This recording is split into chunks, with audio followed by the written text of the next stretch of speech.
Hello, everybody. It's Holger Müller here from Constellation Research, continuing my tradition upon popular request of doing more airport on the road in the background of the Uber videos. Here at the San Francisco airport, making my way back home, actually, to a skiing trip in Colorado, last skiing of the year, from the Oracle apps industry, and then broken down the different functional areas, HCM Summit. As usual, held in Redwood Shores in the beautiful conference center of Oracle, but a windowless room. No idea it was nice weather outside there. Followed the typical setup of general horizontal presentations on day one, and then breaking down in the different function areas on day two. I, of course, attended the HCM track. So overall, Steve Miranda, as usually, does the honors. Felt a little low energy. I don't know. This should be the best moment of Oracle in terms of relative strength to the competition, being SAP and Workday. Focused pretty much exclusively on the values of the suite, the uniqueness of Oracle being a SaaS vendor, not only with PaaS with database, but only with IaaS with Oracle Cloud Infrastructure, and the abilities of doing AI there, which then later was built down with the man who gets all the critical stuff, Chris Leon. We'll talk about this in the sequence. Mike Cecilia showed some very interesting, deep vertical applications.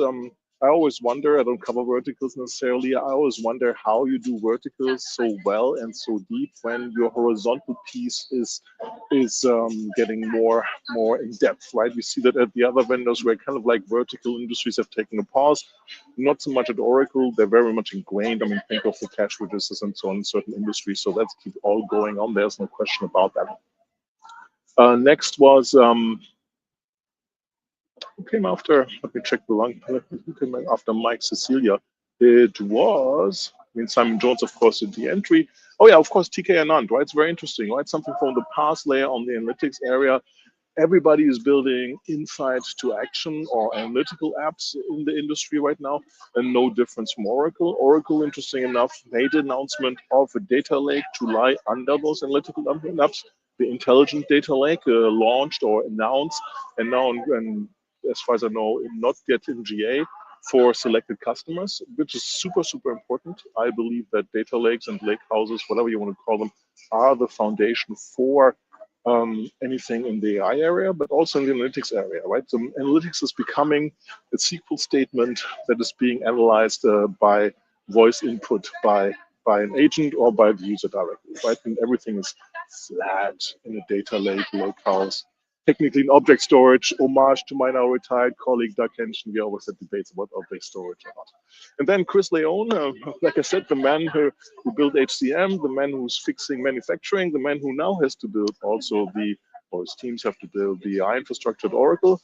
Again, this capabilities of having so many different options how to run large language models courtesy of OCI, which everything, of course, at Oracle runs on, gives them the ability to build things faster. They launched their studio. Everybody's doing studios. I don't know what it is. In March in London, Chris showed very similar, same demos, how easy it is to build these, how you bring together APIs and other elements to automate these pieces, and how you can build agents really, really, really fast. And the next level of empowerment is for customers to build and assemble, as the tagline has been, these capabilities. Last but not least, we had a talk by the head of sales, Rod Johnson. Very candid, very unscripted, probably the most honest, down-to-earth, surprisingly open, candid conversation about where Oracle's doing well and not so well in sales. Obviously, everything I'm talking about is generalities because the session was under NDA in general, but this is just general stuff which has been said there before. There was an interesting customer panel, of course, moderated by Natalia Richardson, who's doing their customer success. And last but not least, an update on the Redwood side, which felt a little,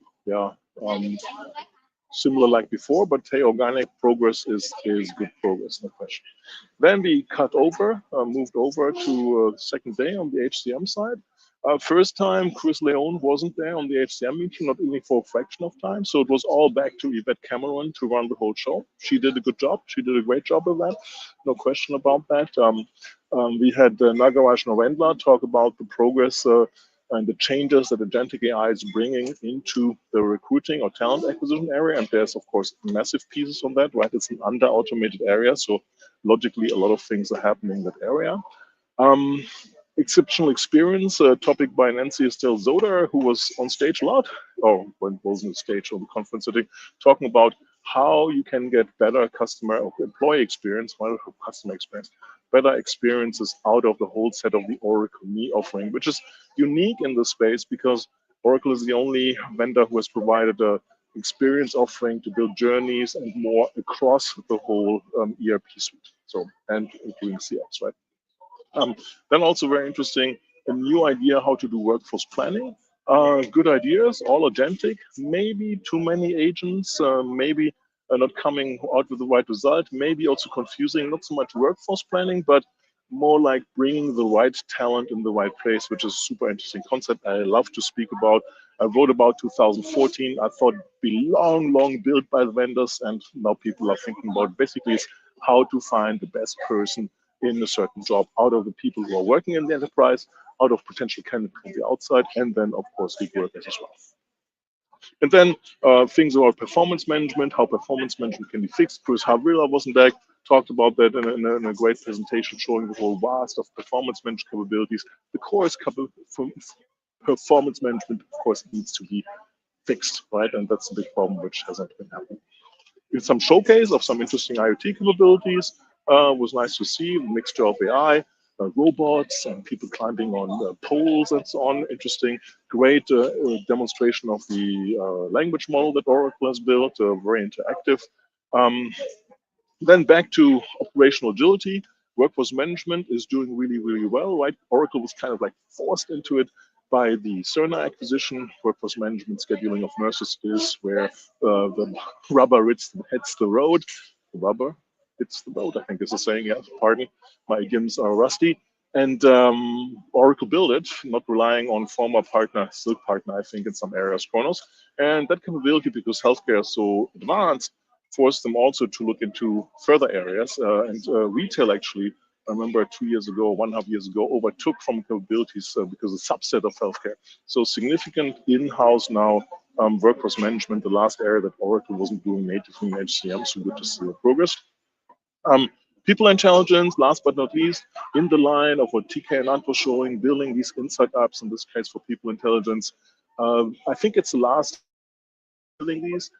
In the future, I think integration, not only integration, but also analytics will be a SQL statement somehow wrapped into AI. Customer success, of course, is super important. We had some good one-on-ones and conclude the HCM summit. I think Oracle overall for HCM is now clearly in the leader position, and I need to rev up my requirements for market leaders. I can't just give SAP for ERP or Salesforce for CRM a hard time. I need to give Oracle more of a hard time because I think market leaders need to lead in terms of vision, need to make bolder steps in what they deliver for these capabilities and basically move the whole industry. We'll see how they respond. We'll see what they think about this.